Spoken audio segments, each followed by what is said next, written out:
Hey young people, let's talk about, hell, I don't know, maybe guns. So, did a couple videos on the slide slop, slingshot, pull, whatever the new fancy technique for racking around is.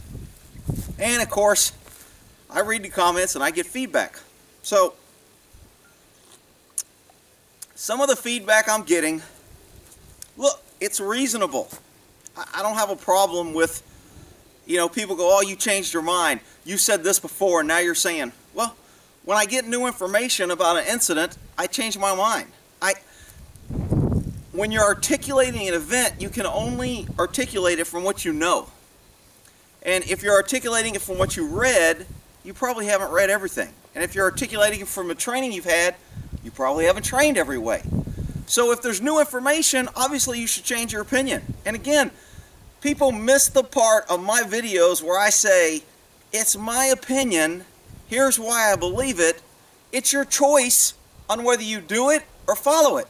You don't have to come here and get all pissy and start defending yourself or your other teachers or your other, boyfriends, whoever the hell you love. I don't care. You don't have to follow my opinion. So, let's talk about the slide release. Look, I've used the slide release. I've used it in competition.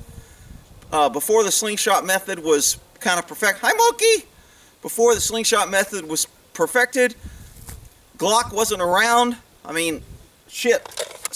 My competition, when I first went in Air Force, we were still carrying 38 revolvers. So all our shit was speed loaders and reloading, and you only had 6 rounds. And everybody's like, oh, you gotta have a 9mm so you can have 45 rounds on you. Well, you know what? When a 9mm came out, I thought that was the greatest thing too. I was like, man, that's cool. I can have a lot of rounds. Instead, I'm used to carrying 6. Now I got an automatic with 2 or 3 extra. I got freaking a whole box of ammo on me. I was like, that's great. You know what? It caused a lot of shooters to not work on their perfection for their accuracy. They just would spray and pray more. So, and again, things change as either technology, long-term, when you get statistics over time. Again, go back to the picture on my website. CHP, 4 officers dead on the traffic. Well, I say officers. They used to call them traffic officers, which is exactly what they are, and then they cried and they want to be police officers, so now they're just officer. And I think they're state police now. But anyway, I digress on CHP. 4 of them dead because on their range they were required to dump their brass in their hand and put it in their pocket. And that's how the range master did it, because he was the range master. And by God, on my range, it's going to be clean, and you're not going to be throwing your brass everywhere. You're going to put it in your hand and put it in your pocket. That way we don't have to pick up brass. And they trained that way for years. And in a crisis, when shit hit the fan, and they were getting shot at, and bullets were flying, and sphincters were puckering, you know what they did? They went to muscle memory, and they were found dead with brass in their pocket. I mean, if that's not a case for how you train is what's going to happen, then I don't know what is. Now, there's going to be people, well, if you train for the slide release, then that'll be what happened. You know what? It might be. And the purpose of this video was the mag release. People were arguing about, well, isn't the mag release? Well, I would probably say the mag release is a fine motor skill. It's usually bigger. It's usually closer to the normal grip, so you're not moving. I mean, there's people that actually have to loosen their grip to reach up here. I can keep my grip and still hit this button here. But there are other people who have to loosen their grip and reach around. That's not a good technique. You can say, I've done it. You can say, oh, here's the other thing, people. Well, there was a guy that was in the SEALs, and the SEALs says they train that way to use a slide release. My guess is they don't use Glocks. They don't have a small slide release. They have one they can feel, like on a 1911 or something. And, I hate to break it to you, I hate to break it to all you freaking badasses out there, you ain't a Navy SEAL. Well, Rick, you said if one man can do it, another man can do it. I did say that. But it doesn't mean you can do it as proficiently or effectively unless you train like the other man does. Okay?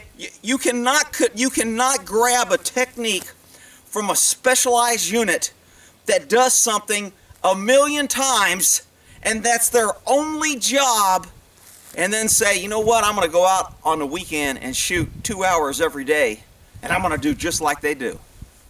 It's a foolish game.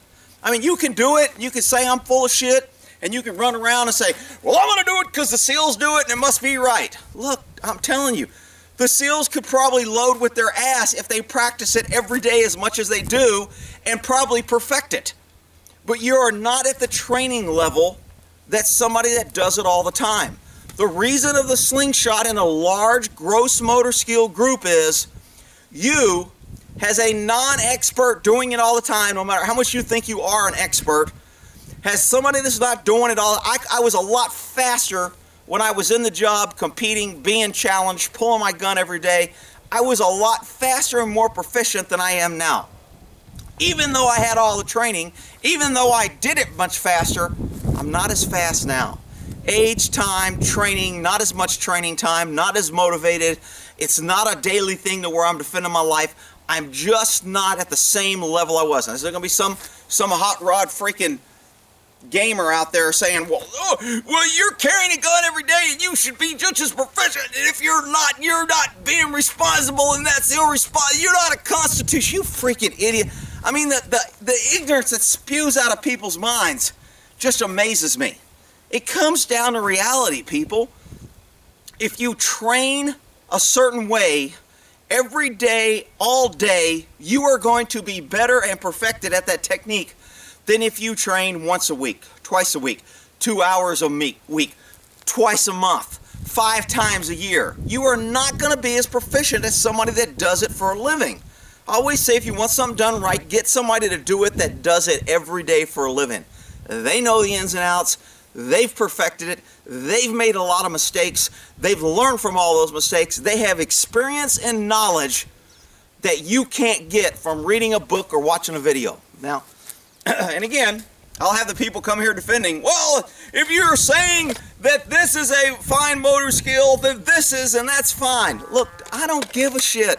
I don't care if you load your bullets and spit them out your ass into your magazine. I don't care. I'm trying to tell the reasonable person that trains, that wants to increase his chances to survive in a critical incident.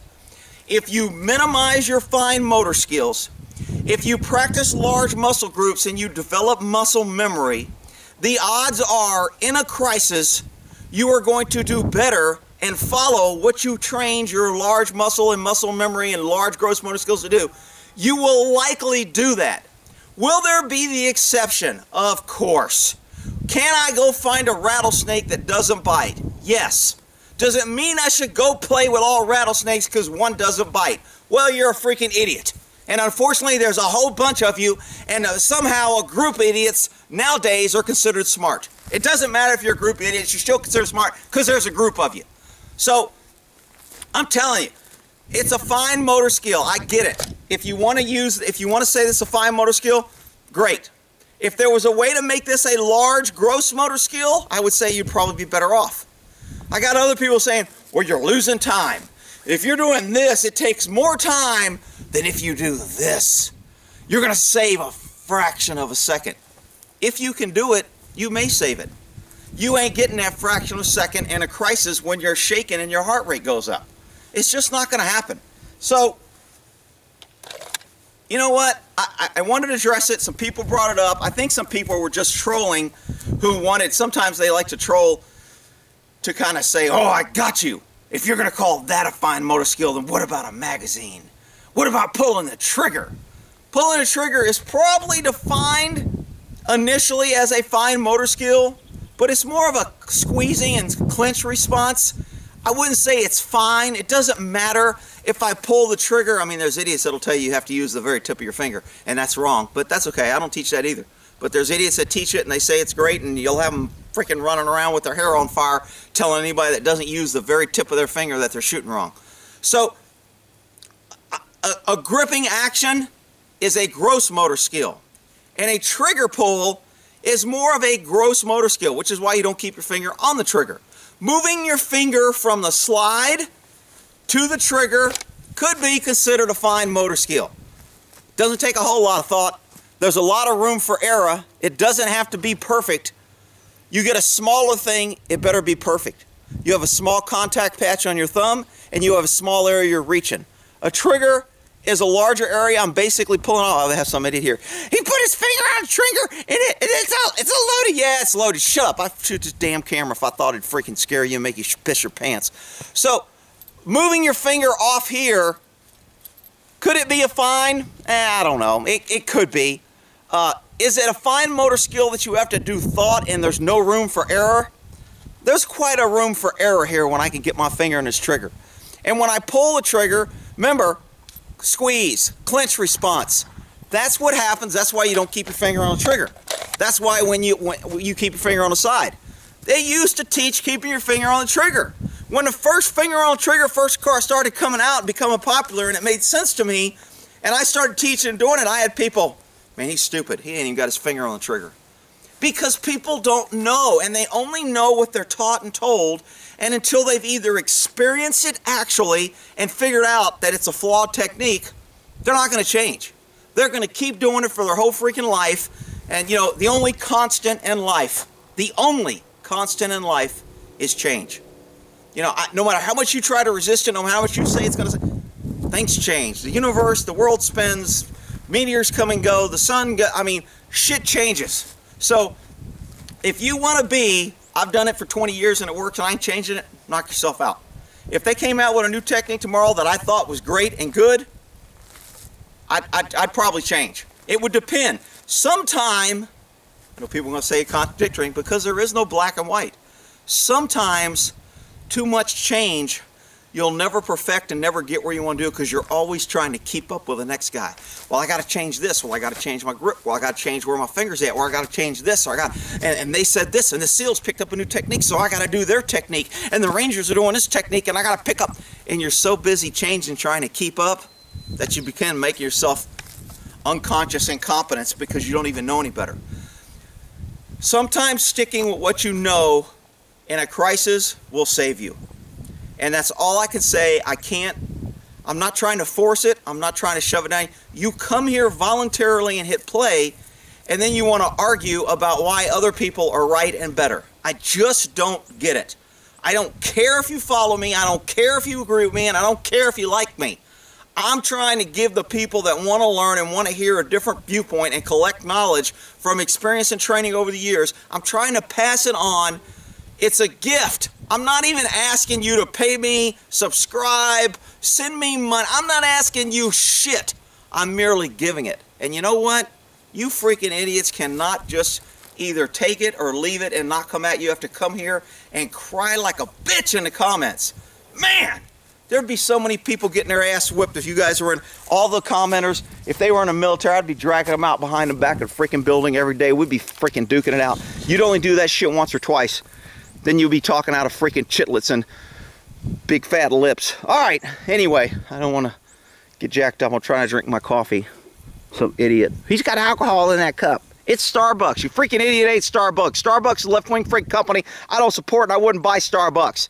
I got the damn cup at Bed Bath & Beyond. And I make my coffee in the morning and I pour it in there. And you freaking idiots who are so observant, who are coming here freaking crying, don't even know the difference between Starbucks freaking coffee cup and my own. Freaking idiots. Alright, sorry, for my regular viewers, thanks for viewing. Please have a great day. Please have a great gun day. Carry on. Second Amendment. Yay Constitution and screw liberalism. Amen. Buddy, Mr. T, you're good boys.